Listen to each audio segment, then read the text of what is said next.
Well, the high school playoff quarterfinals start tonight. Let's get it going with the Blitz Game Day crew live from Vestavia Hills. Mikey? Jeff, tonight on Game Day, it doesn't get too much better than a quarterfinal showdown between two arch rivals. Who's the state's best 6A quarterback? We'll discuss that. And is the race to be named the state's best player already over? Blitz Game Day's on the air. It's football time in Alabama, and we're warming up for the Friday Night Blitz, a preview of the games that matter, players to watch, and the hottest stories.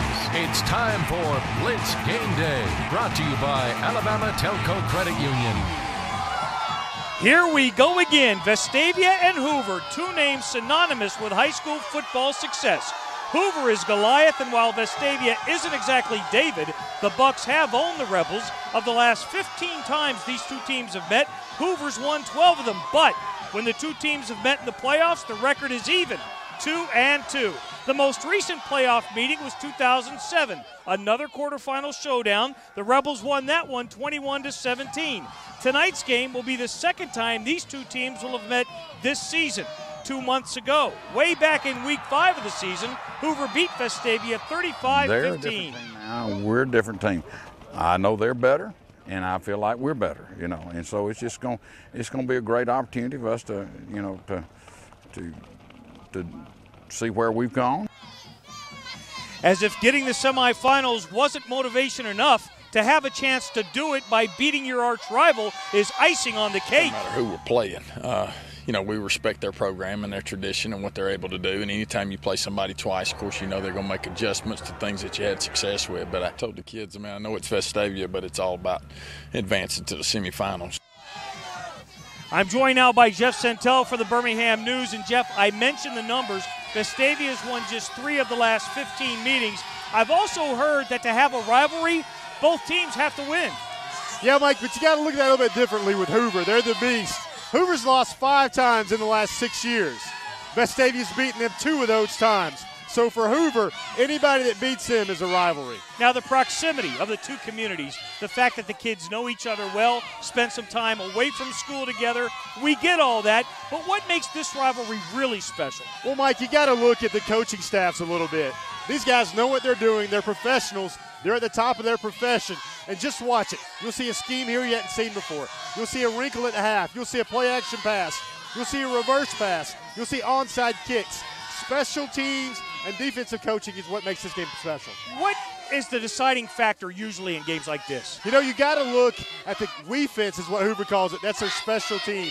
When you look back at these two teams, it's usually defensive touchdowns and takeaways. That's what decides this game. All right, let's talk about a team that has to be one of the biggest surprises of the postseason. We went out and visited with Briarwood. The Lions finished the regular season with just 4 wins, and Jeff Santel picked them to lose in round 1 against Jackson and again in round 2 against Viger, but they're still in it.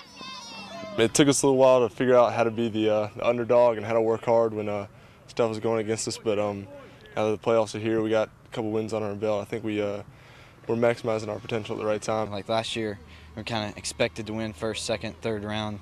This year, we've been the underdog every round, so it's just been that much more fun.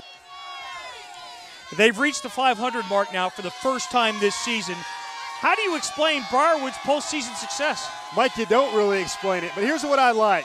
Everybody's got to start out as the juggernaut. Really simple high school football is about being here and getting progressively better each week. The Lions are doing that as well as anybody. But the big question, will they beat St. Paul's tonight? You know, Mike, I predicted them to lose the last 2 weeks. I think their moms and dads and grandmas did too. Here's the thing, St. Paul is not as good as the last 2 teams they beat. You know what? I'm going to pick them to lose again this week.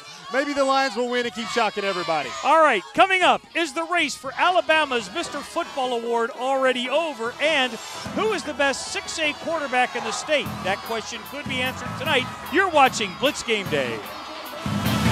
Watch Friday Night Blitz tonight for the Ford Player of the Week. Sometimes you get a game worthy of a championship final before it's time. This game has everything you'd want in a championship game. The teams are talented, well coached, and they respect one another, even if they necessarily don't like one another. But for one team tonight, it will be the end of the line. Vestavia versus Hoover, it's our game of the week. We always have options for the game of the week, and this week we could have very easily have gone to Mountain Brook. where the Spartans are hosting Clay Chalkville. We talked about Briarwood as a surprise team, but how about those Spartans? In Week 7, they had to go to their backup quarterback, and when you see them play, you're not blown away. But you know what? They're 11-1, and tonight they host Clay Chalkville. A lot of people doubted us this year, and it kind of bugs us a little bit, having doubts out there. I've been proud of this team, how they've been able to focus and just keep playing this play for what it is, and and trying to get better every practice. And as a coach, that's all you can ask for.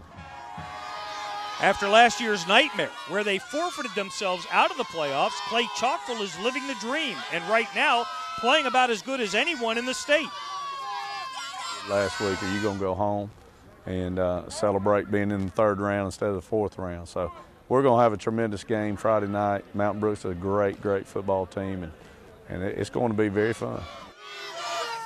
Jeff, aside from Briarwood, is Mountain Brook the biggest surprise of the postseason, the biggest surprise quarterfinal team? And how do you explain the Spartans continuing to win?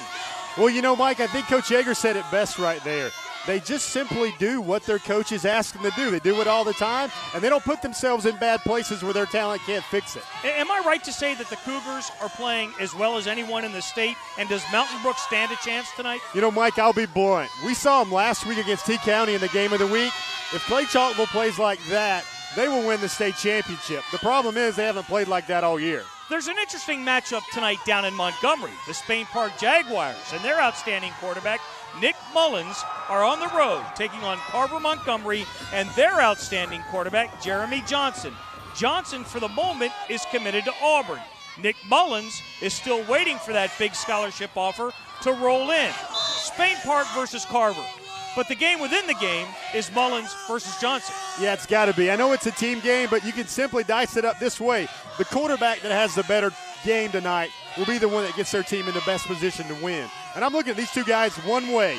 Who's the All-State quarterback? The All-State quarterback in 6A will get his team a win tonight. All right, from the best 6A quarterback to the state's best player, period.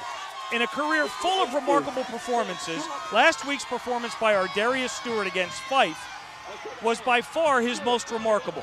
351 yards on 28 carries. He scored 7 touchdowns. This season, Stewart has accounted for 50 touchdowns, 35 rushing, 11 passing, 2 receiving, and 2 on kick returns. Now, with that performance, did he sew up Mr. Football of Alabama Player of the Year honors? Mike, he's got another big one tonight against Tanner, who hadn't given up a playoff point. If he walks on water again and gets it done, I'd be checking people's ballots if this kid is not Mr. Football. They might give him the award right after the game. All right, well, after tonight, only 24 teams will still be playing. So let's go to the crystal ball and get Jeff's predictions. And we start with 2 games that I'm going to in the chopper, Hubbardville at Marion County and Barry at Pickens County. Well, here's a 2-pack of picks, Mike. I see the Marion County Pickens County matchup again in the semifinals. Both of those schools will advance tonight. Tanner at Fultondale. You know what? Ardarius is Ardarius. He's amazing. I think Tanner's going to win. They've played very good football this year. Strawn at midfield. I'm a big Courtney Foy fan. He's playing well along with Mullins and Stewart. I got to go with midfield tonight to win that game. How about Fayette County at Leeds? I like Leeds. They do this so well at playoff time. Keith Etheridge will get those guys on another win. Coleman at McAdory. McAdory's defensive line is ferocious. They gobble up everything. I'm going McAdory. Spain Park at Carver. I think Spain Park's going to get that win tonight, Mike. And our game of the week, Hoover at Vestavia. Hoover, Vestavia, you can crunch all the numbers. Hoover has the resources. They have 600 more kids. They're going to win this football game tonight. All right, don't forget to join us tonight for the Friday Night Blitz at 10:20, and be sure and check out AL.com for reports on this game and others. For Jeff Centel and all the fans here at Vestavia, I'm Mike Rada. Thanks for watching.